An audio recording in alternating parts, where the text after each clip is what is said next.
नमस्कार साथियों, स्वागत है आपका आपके अपने YouTube channel AP study hub पर।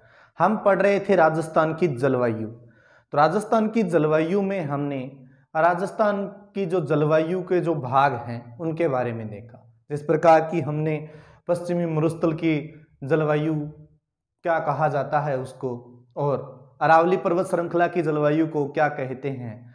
तो उसी प्रकार हमने देखा था कि राजस्थान की जो जलवायु है, एक तो जलवायु की डेफिनेशन रिपीट कर देता हूं एक बार कि जलवायु कहा किसे जाता है। जो वायुमंडलीय दशाएं हैं, वायुमंडलीय दशाएं, वायुमंडलीय दशाओं की दीर्घकालीन अवस्था क्या कहलाती है? जलवायु कहलाती है। और वायुमंडलीय दशाओं की अल्पकालीन अवस्था क्या कहलाती है? वो मौसम कहलाती है। ये तो है जलवायु की डेफिनेशन और मौसम की डेफिनेशन, परिभाषा। अगर हम बात करें जलवायु को ऋतुओं के आधार के ऊपर देखें, हम पढ़ें उनको, तो अगर ऋतुओं के आधार पर जलवायु पढ़े तो ऋतुओं के आधार पर जलवायु जो है, जैसे कि हमने देखा कि तीन ऋतुएं हैं, ग्रीष्म ऋतु, वर्षा ऋतु और शरद ऋतु। तो हम बात करते हैं आज ग्रीष्म ऋतु की। ग्रीष्म ऋतु की बात करते हैं तो हमने पहले देखा कि राजस्थान की जो जलवायु है वो दो भागों में हमने विभाजित किया। राजस्थान की जलवायु को दो भागों में वर्गीकृत किया, या दो भागों में हमने देखा इसको, दो भागों में हमने पढ़ा। एक तो कि शीतोष्ण जलवायु है ना, शीतोष्ण जलवायु, और दूसरा उष्ण जलवायु। उष्ण जलवायु के बारे में पढ़ा था। तो उष्ण जलवायु किसे कहा जाता है? वह क्षेत्र जो कि अधिक गर्मी वाला हो, या जहां तापमान अधिक रहता हो, या 12 महीनों में अधिक तापमान रहता हो, उष्ण कटिबंधीय क्षेत्र कहलाता है। हमने उष्ण कटिबंध के बारे में, कटिबंधों के बारे में पढ़ा था पिछली क्लासें। अगर कोई नया है चैनल पे तो वो पिछली क्लासें जरूर देखें एक बार, कटिबंधों के बारे में अध्ययन करें, उसके बाद जलवायु अपने आप समझ में आ जाएगी। तो उष्ण जलवायु और शीतोष्ण जलवायु, दो जलवायु के बारे में पढ़ा। तो राजस्थान की जो अगर क्वेश्चन आएगा यहां से कि राजस्थान का वह कौन सा क्षेत्र है जहां उष्ण कटिबंधीय जलवायु या उष्ण जलवायु जहां पाई जाती है, तो वो कौन सा है? बांसवाड़ा है, बांसवाड़ा जिला है, उसमें क्या है? उष्ण जलवायु है। और एक डूंगरपुर है, डूंगरपुर का थोड़ा बहुत भाग है, डूंगरपुर का कम है भाग, अधिकतम बांसवाड़ा जिले का जो अधिकतर भाग है वो उष्ण जलवायु में आता है, और शीतोष्ण जलवायु में बाकी का पूरा राजस्थान आता है। तो हम बात करते हैं ग्रीष्म ऋतु के आधार के ऊपर जलवायु की। तो राजस्थान का सबसे गर्म और सबसे ठंडा जिला कौन सा है?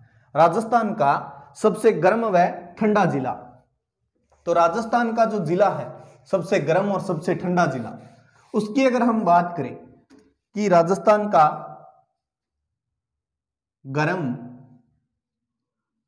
सर्वाधिक गर्म व ठंडा जिला तो कौन सा है? वो चूरू जिला सबसे गर्म और सबसे ठंडा जिला है, चूरू।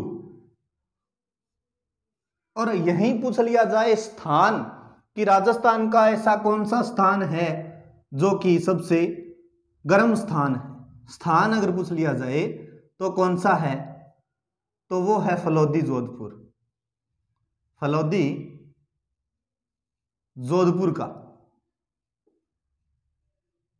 जोधपुर का स्थान जो है वो सर्वाधिक गर्म स्थान है। और राजस्थान का सबसे ठंडा स्थान कौन सा है? राजस्थान का सबसे ठंडा स्थान है माउंट आबू, सिरोही। माउंट आबू सिरोही सबसे ठंडा स्थान है राजस्थान। अगर जिला पूछ लिया जाए तो चूरू, अगर गर्म स्थान पूछ लिया जाए तो फलोदी, जोधपुर, और अगर ठंडा स्थान पूछ लिया जाए तो माउंट आबू सिरोही है। माउंट आबू सिरोही सबसे ठंडा स्थान है।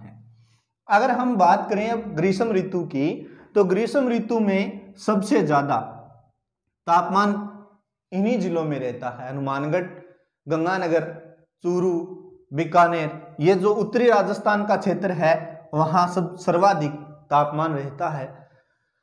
तो औसतन तापमान जो है राजस्थान का तापमान ग्रीष्म ऋतु का औसतन तापमान कितना रहता है? तो वो रहता है 35 डिग्री सेल्सियस से 45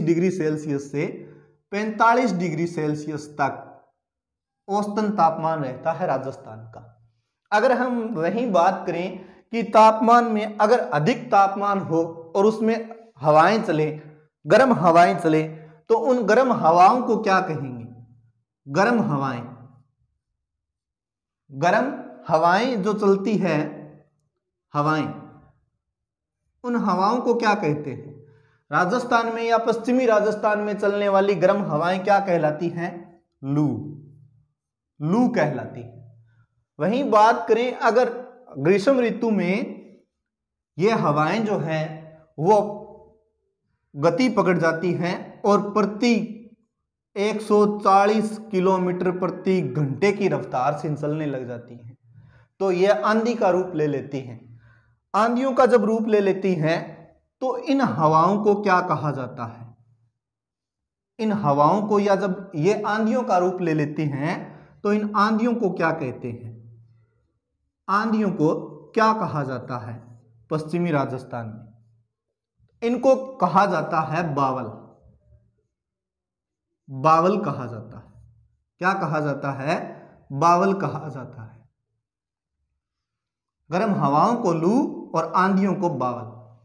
वहीं अगर हम बात करें कि राजस्थान में सर्वाधिक आंधियां किन जिलों में चलती है, राजस्थान में सर्वाधिक आंधियां किन जिलों में चलती है या सर्वाधिक दिन तक आंधियां किन जिलों में चलती है, तो एक नंबर पे है श्री गंगानगर।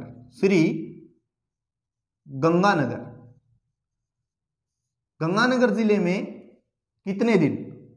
28 दिन तक आंधियां चलती है। 28 दिन तक आंधियां चलती है।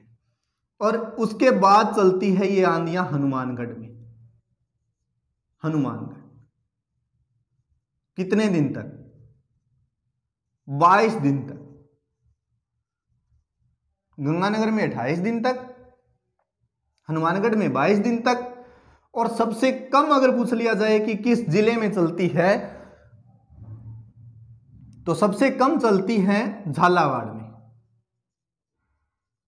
झालावाड़ जिले में सबसे कम चलती है मात्र 3 दिन तक। 3 दिन तक सबसे कम आंधियां चलती है झालावाड़ जिले में। वहीं अगर हम बात करें हवाओं की कि कौन सा ऐसा महीना है जिसमें सर्वाधिक हवाएं चलती हैं और सबसे तेज और सबसे स्लो धीमी हवाएं, तो वो कौन से महीने में चलती है? जून माह में सबसे सर्वाधिक तेज हवाएं चलती हैं और सबसे धीमी हवाएं या सबसे स्लो अगर हम कहें कि कौन से माह में चलती हैं, तो वो चलती है सबसे सर्वाधिक धीमी, तो नवंबर माह में सबसे धीमी हवाएं चलती है राजस्थान में, और सबसे तेज जून माह में चलती है। तो नवंबर माह में सबसे धीमी हवाएं चलती हैं और जून माह में क्या है? राजस्थान में सबसे तेज हवाएं चलती हैं। और ये जो गर्म हवाएं चलती हैं पश्चिमी राजस्थान में, इन्हें क्या कहा जाता है? लू कहा जाता है। और इनकी 140 प्रति घंटे की रफ्तार हो जाती है, तो 140 किलोमीटर प्रति घंटे की रफ्तार हो जाती है। जब ये आंधियों का रूप ले लेती हैं तो इन्हें क्या कहते हैं? बावल कहा जाता है। और सर्वाधिक आंधियां किस जिले में कितने दिनों तक? श्री गंगानगर में 28 दिनों तक, उसके बाद हनुमानगढ़ में 22 दिनों तक आंधियां चलती हैं। और सबसे कम अगर पूछ लिया जाए तो झालावाड़ में 3 दिन तक आंधियां चलती है। बात करें तापमान की, तो तापमान जो है वो दैनिक तापमान में, अगर पूछ लिया जाए वार्षिक तापांतर वाला जिला, राजस्थान में वार्षिक तापांतर वाला जिला कौन सा है, तो चूरू है। वार्षिक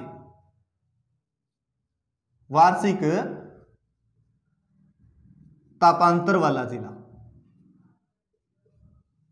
वार्षिक तापांतर वाला जिला जो है वो है चूरू। और वहीं पूछ लिया जाए दैनिक तापांतर वाला जिला, दैनिक तापांतर वाला जिला, तो वो कौन सा होगा, जैसलमेर।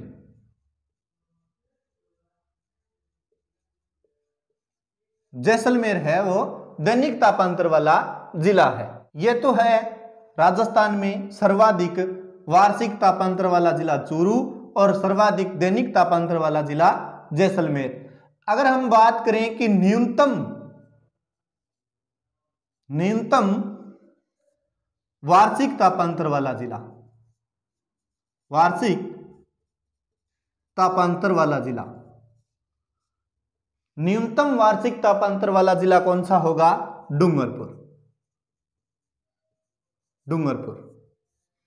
और न्यूनतम दैनिक तापांतर वाला जिला, दैनिक तापांतर वाला जिला कौन सा है, तो वो है बांसवाड़ा। न्यूनतम वार्षिक तापांतर वाला जिला डूंगरपुर और न्यूनतम दैनिक तापांतर वाला जिला बांसवाड़ा। और वार्षिक तापांतर वाला, सर्वाधिक वार्षिक तापांतर वाला जिला चूरू और सर्वाधिक दैनिक तापांतर वाला जिला जैसलमेर है। अगर हम वहीं बात करें कि सबसे ज्यादा वाष्पोत्सर्जन की क्रिया किस जिले में होती है, वाष्पीकरण या वाष्पोत्सर्जन की क्रिया, सर्वाधिक वाष्पोत्सर्जन की क्रिया किस जिले में होती है, सर्वाधिक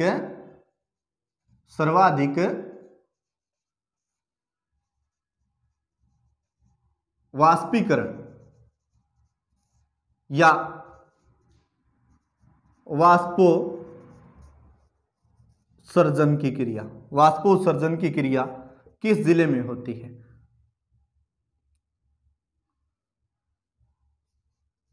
जैसलमेर में होती है। जैसलमेर जिले में सर्वाधिक वाष्पीकरण या वाष्पोत्सर्जन की क्रिया होती है। और न्यूनतम वाष्पीकरण और वाष्पोत्सर्जन वाला जिला कौन सा है, न्यूनतम वाष्पीकरण या वाष्पोत्सर्जन वाला जो जिला है वो कौन सा है, तो वो है बांसवाड़ा जिला। अगर हम वहीं बात करें कि राजस्थान में ऐसा कौन सा जिला है जहां सर्वाधिक भूमिगत जल, जिसे अधिशेष जल बोला जाता है,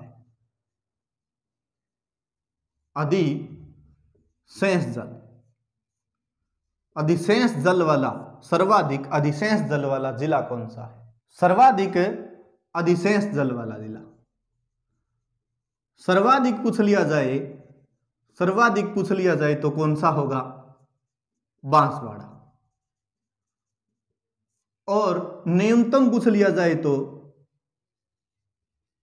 न्यूनतम अगर पूछ लिया जाए तो कौन सा होगा, जैसलमेर।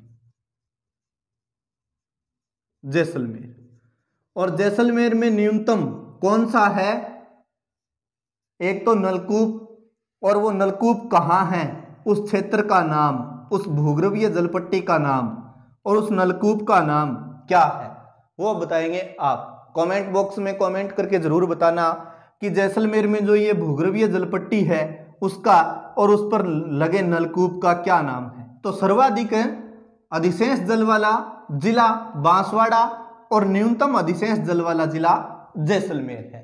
यह थी हमारी ग्रीष्म ऋतु। अगली क्लास में हम पढ़ेंगे अन्य ऋतुओं के बारे में, जो 2 और रह गई हैं उनके बारे में। तो वीडियो को ज़्यादा से ज़्यादा शेयर करें, लाइक और कमेंट करें, हमारे एक प्रश्न का उत्तर ज़रूर दें और मिलते हैं अगली क्लास में। तब तक के लिए धन्यवाद। राम राम।